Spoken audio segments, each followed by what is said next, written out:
2 horas.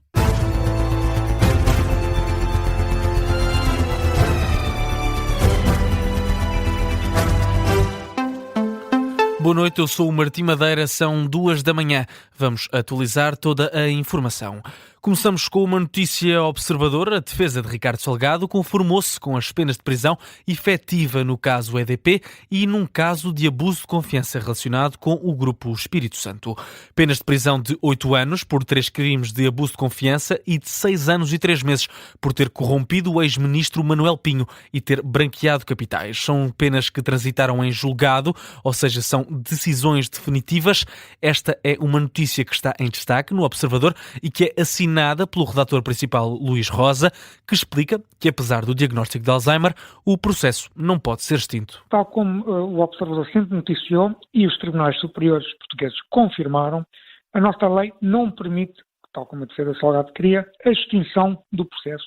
Porquê? Porque o Ricardo Salgado, quando se praticou os crimes, estes crimes que agora transitaram em julgado e que são definitivos, quando ele praticou estes crimes, estava são. Luís Rosa explica ainda o que se segue neste processo. Terá de ser apurado um novo cúmulo jurídico, ou seja, uma nova pena que substitua as duas penas. Ora, esse cúmulo jurídico não pode ser, não é só uma das duas penas, é sim uma nova pena. Terá de ser feita uma nova perícia por parte do Instituto de Medicina Legal para se apurar duas coisas. Primeiro, se Ricardo Salgado tem consciência do que se passa à sua volta.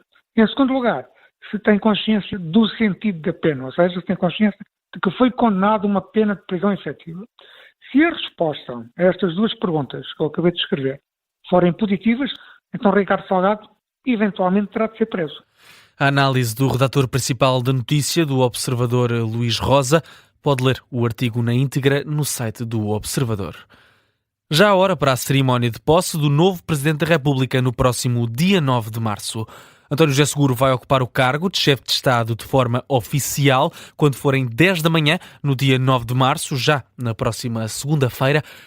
Chega ao Parlamento meia hora antes, depois de uma intervenção de abertura da sessão por José Pedro Aguiar Branco, Presidente da Assembleia da República. Aguiar Branco vai também receber o chefe de Estado cessante, Marcelo Rebelo de Sousa, e os convidados que vão estar presentes na cerimónia.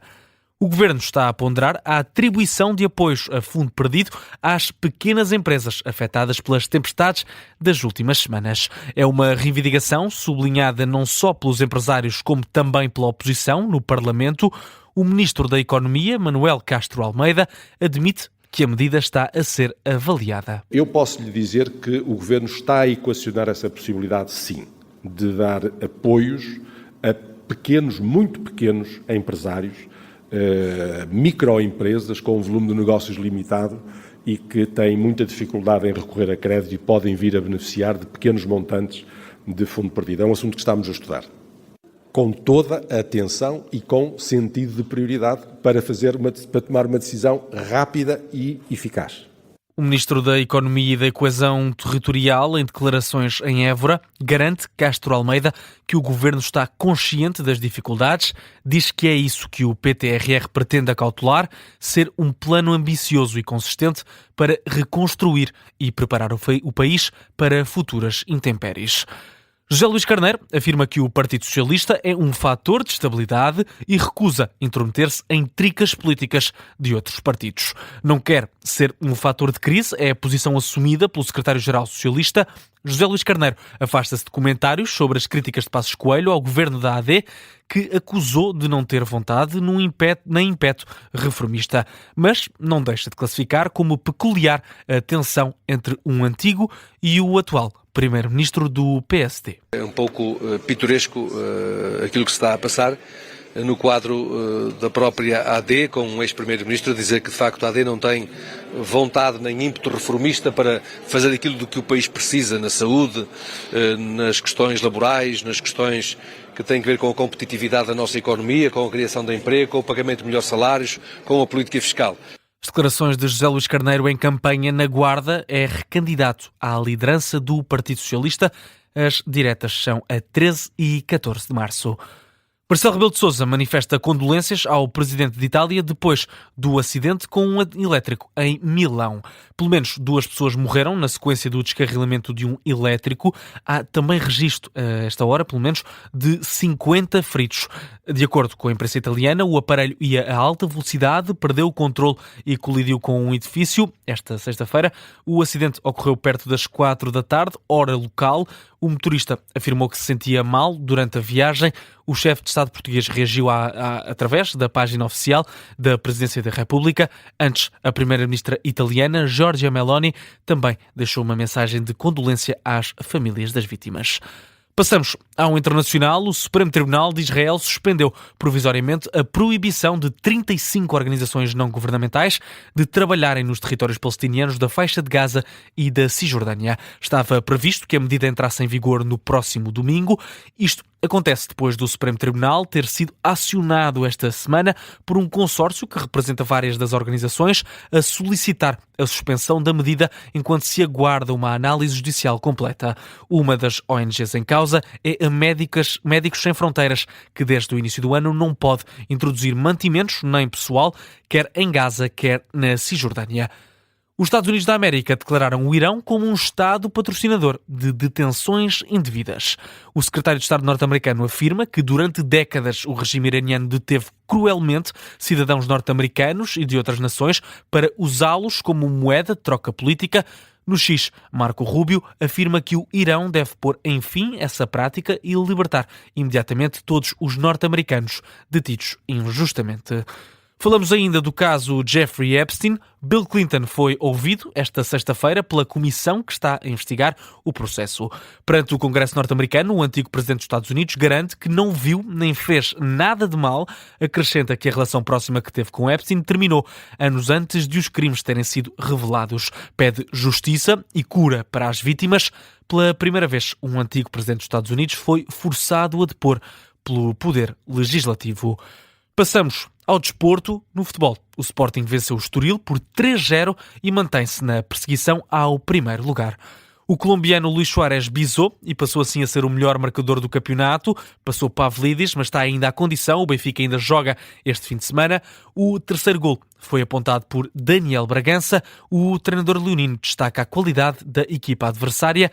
Diz que marcar um gol cedo foi importante para gerir o jogo. Uma primeira parte muito bem conseguida, com os golos também, perante uma boa equipa, que era importante nós entrarmos bem e deixarmos o Estoril logo e conseguirmos fazer um golo cedo para deixar o Estoril mais desconfortável, tentar deixar abrir um bocadinho mais o jogo, conseguir ganhar mais espaços.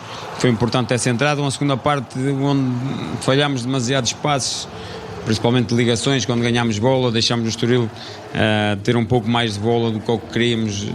Rui Borges sublinhou também a boa exibição da dupla de centrais do Sporting, Gonçalo Inácio e Osman Diomandé.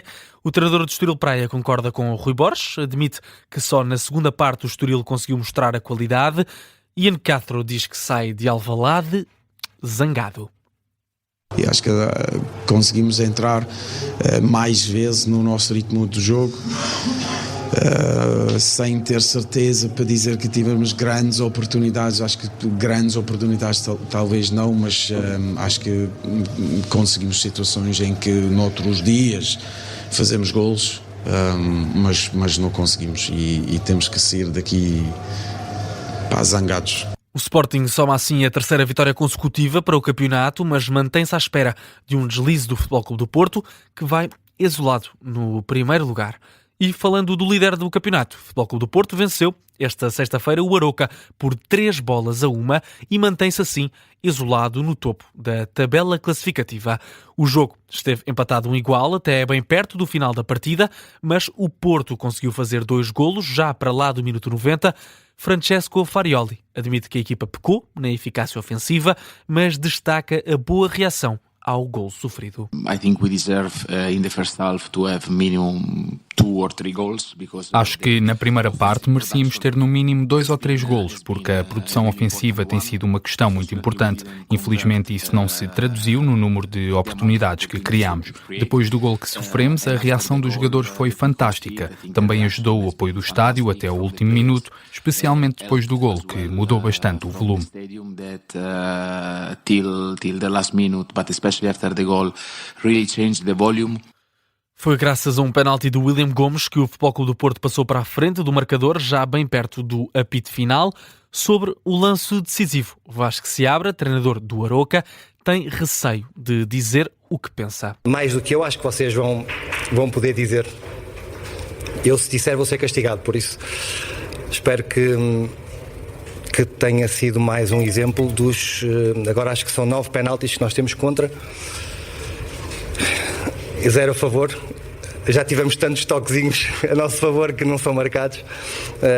Isto é aquela frustração. O Futebol Clube do Porto termina assim a jornada com 65 pontos mais 4 do que o segundo classificado. O Sporting reforça a liderança isolada no campeonato. Notícia de fecho deste jornal. A informação regressa às 2h30. Até já.